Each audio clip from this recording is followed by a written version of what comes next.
සහජයෙන්ම තීක්ෂණ බුද්ධියක් තිබෙන පිරිසක් තමයි කන්‍යා ලග්න හිමියන් කියලා කියන්නේ. රාශි චක්‍රයේ 6 වෙනි රාශිය විදිහට තමයි වෛදික ජ්‍යොතිෂ ශාස්ත්‍රයට අනුව ඔබගේ ලග්නය පිහිටලා තිබෙන්නේ.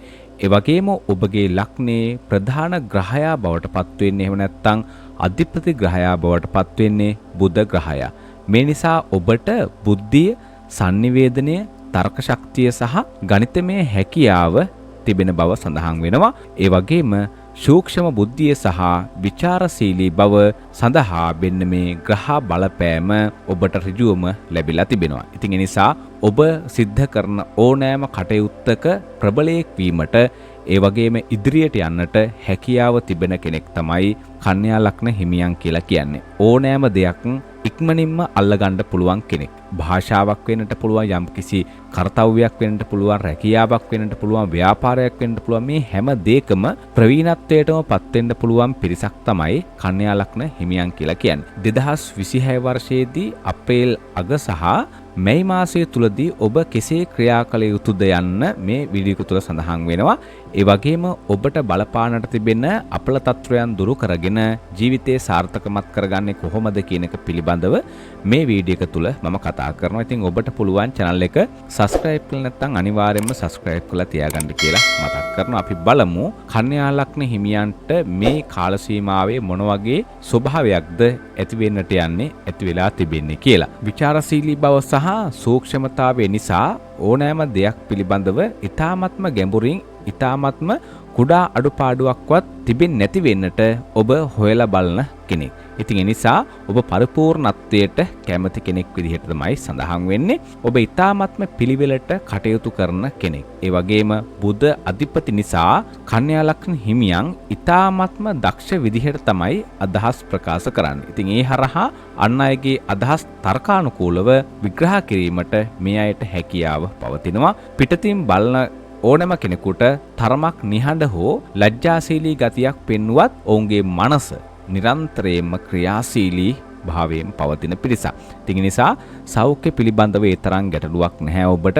ආහාර පාන සහ සෞඛ්‍ය පිළිබඳව ඔබ කොච්චර අවධානය යොමු කළත් අනෙක් ලග්නවලට සාපේක්ෂව ඔබ ඊ타ත්ම නිරෝගීමත් පුද්ගලයෙක් විදිහට තමයි ලග්න රාශිය තුල සඳහන් වෙන්නේ. ඔබ තුල පවතින ගැටලු ටික निराකරණය කරගෙන අප්‍රේල් සහ මැයි මාසවලදී ඔබේ ජීවිතයට සතුට සෞභාග්‍ය උදා කරගන්නට මෙන්න මේ දේවල් ඔබ කළ යුතුමයි. පහුගිය අවුරුදු 3 ඇතුළත ඔබට නොවිච්ච ප්‍රශ්නයක් නැහැ. සමහර විට සියදිවි හානි කරගන්න පවා ඔබ පෙළඹෙන්නට ඇති පහුගිය කාලවල. ඒ තරම් ඔබට ජීවිතේ එපා වෙච්ච කාලයක් තමයි පහුගිය කාලය කියලා කියන්නේ. හැබැයි 2026 ආරම්භය සමගම ඔබට මේ ගෙවිගෙන යන කාලය ඔබට දැන් හිතට දැනෙනවා ඇති යම් කිසි සහනයක් අත් වෙනවා කියලා. මේක වර්ෂ 30කට පස්සේ තමයි මේ මහා බලවේගයේ බලපෑම ඔබේ ලග්නයට වෛදික ජ්‍යොතිෂ ශාස්ත්‍රයට අනුව ඇවිදිලා තිබෙන්නේ. ඉතින් ඒ නිසා මේ කාලය ඔබට හරියනවා. ඒ වගේම ඔබ සිද්ධ කරන වැඩ කටයුතු ඉතාමත්ම ඉක්මනින් සාර්ථක වෙන බවක් මේ කාලය තුල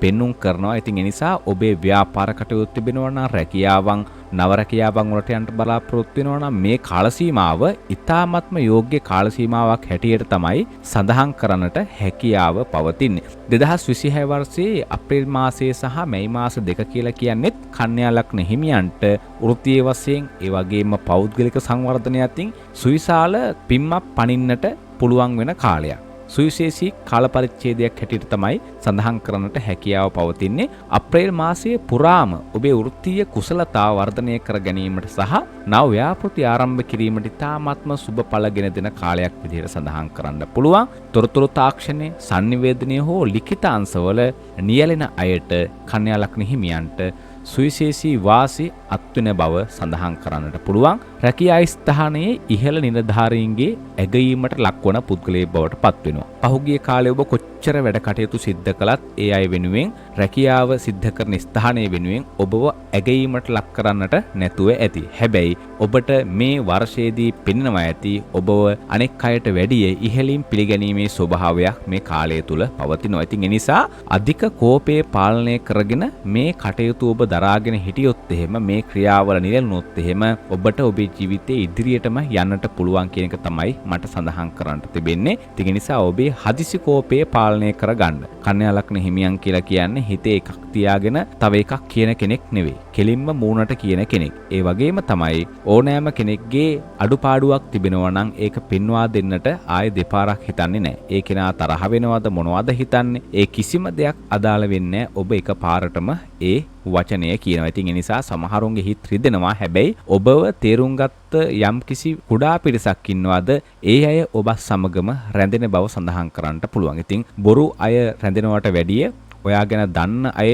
ජීවිතයේ රැඳෙන එක ඉතාමත්ම යෝග්‍යයි කියන එක තමයි මට සඳහන් කරන්නට තිබෙන්නේ. ඔබ පහුගිය කාලේ බොහෝ අය විශ්වාස කරන්නට ගිහිල්ලා ජීවිතේ වරද්දගත් අවස්ථා නම් බොහොමයි. හැබැයි ඔබ මේ අවුරුද්දේ මේ පිළිබඳව හොඳ අධ්‍යයනයකින් තමයි ඔබ මේ ඇවිල්ලා ඉන්නේ. විශේෂයෙන් ඔබ අවුරුදු 25 විතර වගේ පැනපු කෙනෙක් නම් මේ වීඩියෝ එක බලනවා නම් මම හිතනවා ඔබට මහා අවබෝධයක් ඇති ජීවිතයේ පිළිබඳව පහුගිය කාලවකවානුවන් තුල. ඒ වගේම තමයි විදේශ ගමන් සිහිනය. විදේශ රැකියා හෝ අධ්‍යාපන අවස්ථා අපේක්ෂාවෙන් ඉන්න අයට ඒ සඳහා සුබ මාවත් විවෘත වෙන කාලයක්. විදේශ ගමන් වලට තිබිච්ච බාධාවන් නැති වෙලා ඔබට ඔබේ කටයුතු සඵල කරගන්නට හැකියාව ලැබෙන කාලයක්.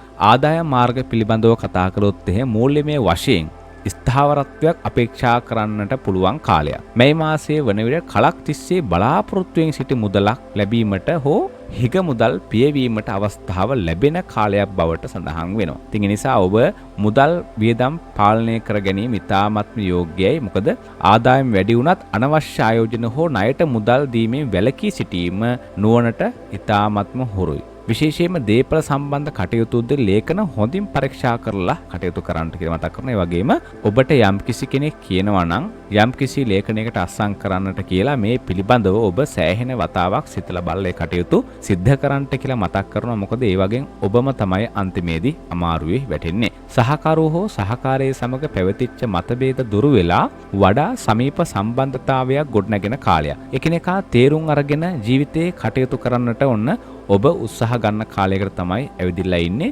සිකුරු ග්‍රහයාගේ සහාය වෙන මේ කාලය තුල ඔබට විශේෂයෙන්ම ලැබෙන බව සඳහන් කරන්නට පුළුවන්. සමාජීය වශයෙන් කැපී පේන චරිතයක් බවට පත් වෙනවා. කන්‍යා ලග්න හිමියන් කියලා කියන්නේ කොහොමත් සමාජය තුල කැපිලා පේන පිරිසක්. හැබැයි මේ කාල සීමාවේදී ඔබේ තිබෙන හැකියාව සහ ඔබේ තිබෙන ප්‍රියමනාප ගතිය නිසා ඔබේ භාෂා විලාසය නිසා සමාජයේ කැපී පේන පුද්ගලයෙක් බවට පත් වෙනවා. ඒ වගේම ඔබ කියන දේ අන් අය ඉහළින්ම පිළිගන්නා ස්වභාවයකට පත් වෙන කාලයකට තමයි ඔබ මේ අනුගත වෙලා ඉන්නේ. අධික වැඩ රාජකාරී නිසා ඔබට යම්කිසි මානසික පීඩනකාරී තත්වයක් එන්නට පුළුවන්. ඉතින් මේ දේවල් පාලනය කර ගන්නට අවශ්‍ය කරන ශාන්ති කර්ම ටිකත් මම මේ වීඩියෝ එකේ අවසානයේටම සඳහන් කරනවා. ඉතින් මේ වීඩියෝ එක අවසන් වෙනකන් බලන්නට කියලා ආරාධනා කරනවා. මොකද මේක ඔබට ඉතාමත්ම සුවිශේෂී වීඩියෝ එකක් බවට පත් වෙනවට සැකයක් නැහැ. මම මේ කතා කරන්නේ කන්‍යා ලග්න හිමියන් පිළිබඳව පොදු පලාපල කතනයක් පමණයි. ඉතින් ඒ නිසා මේ ලග්න පලාපල බැලුවා කියලා ඔබට එහෙම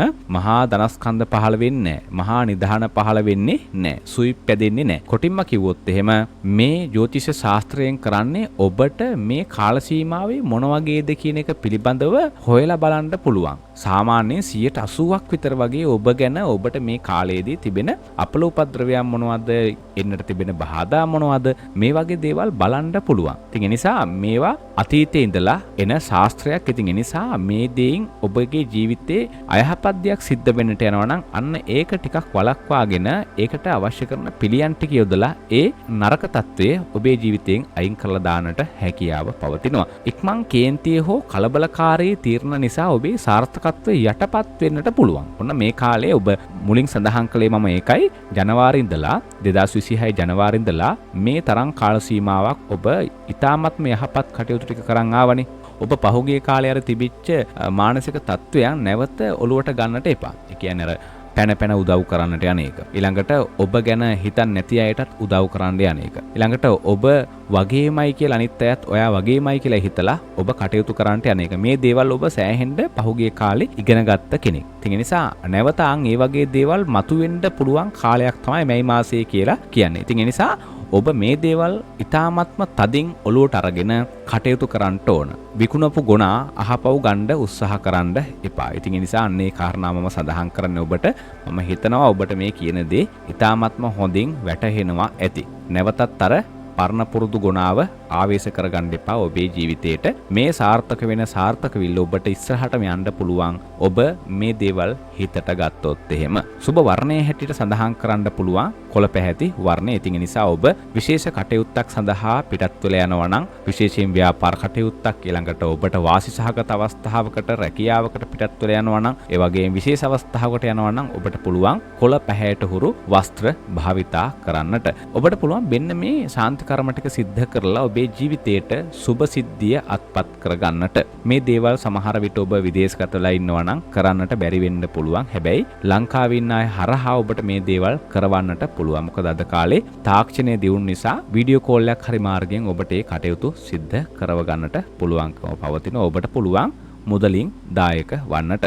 මේ කාරණා ටික සිද්ධ කළාට පස්සේ මේ වත්පිළිවෙත් ටික ඔබට ජීවිතේ සාර්ථකමත් කරගන්නට අවශ්‍ය කරන වටපිටාව සකස් වෙනවා. ඉතින් මේ දේවල් වලට මහ ලොකු විශාල මුදලක් වැය වෙන්නේ නැහැ. සමහර අය කමෙන්ට් දානවා මේවට සල්ලි වියදම් වෙනවා විතරයි කිසිම සෙතක් නැහැ කියලා. මම මේ සඳහන් කරන වත්පිළිවෙත් වලට එහෙම සල්ලි අය වෙන්නේ නැහැ. ඇත්තටම මේ දේවල් ඔබ සිද්ධ කරන්නේ ඔබගේ තිබිච්ච පහුගිය කාලේ මේ ආත්ම වෙන්නට පුළුවන්, පහුගිය ආත්මවල වෙන්නට පුළුවන්. ඔබ තුල තිබිච්ච අකුසල් නිසා මේ ආත්මෙදී අර අපල වශයෙන් ඒ දේවල් ප්‍රතිඵල දෙන්නට පුළුවන්. ඉතින් ඒ නිසා ඒවා වළක්වා ගන්නට තමයි මේ සත් කටයුතු ඔබ සිද්ධ කරන්නේ. ඔබට පුළුවන් විසුණු දෙවියන් උදෙසා බුද්ධ ග්‍රහයාගේ අධිපති දෙවියන් තමයි විසුණු දෙවියෝ කියලා කියන්නේ. ඉතින් ඒ නිසා බදාදා දවස්වල නිල් හෝ කොළ පැහැති මල් පූජා කරලා විසුණු දෙවියන්ගෙන් ආශිර්වාදය ලබා ගැනීම ඉතාමත්ම සුබ කටයුත්තක් හැටියට සඳහන් කරන්න පුළුවන්. බදාදා දවස්වල බෝධින් වහන්සේ නමකට ගිතෙල් මිශ්‍ර පහන් 17ක් පූජා කරලා අභිසම්විධාන පිරිත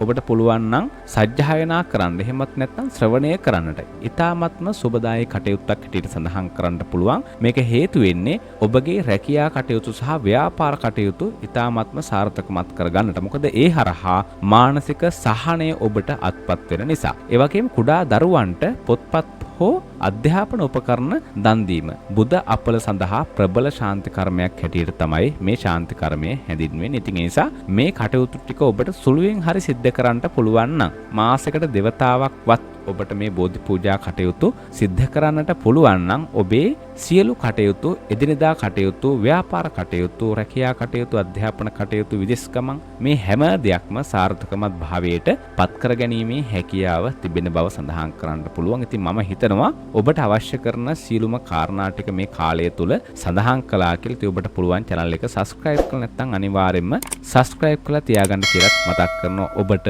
තෙරුවන් සරණයි, ජේසු පිහිටයි, සියලු දෙවි රැකවරණයි කියලා අවසාන වශයෙන් ප්‍රාර්ථනා කරනවා.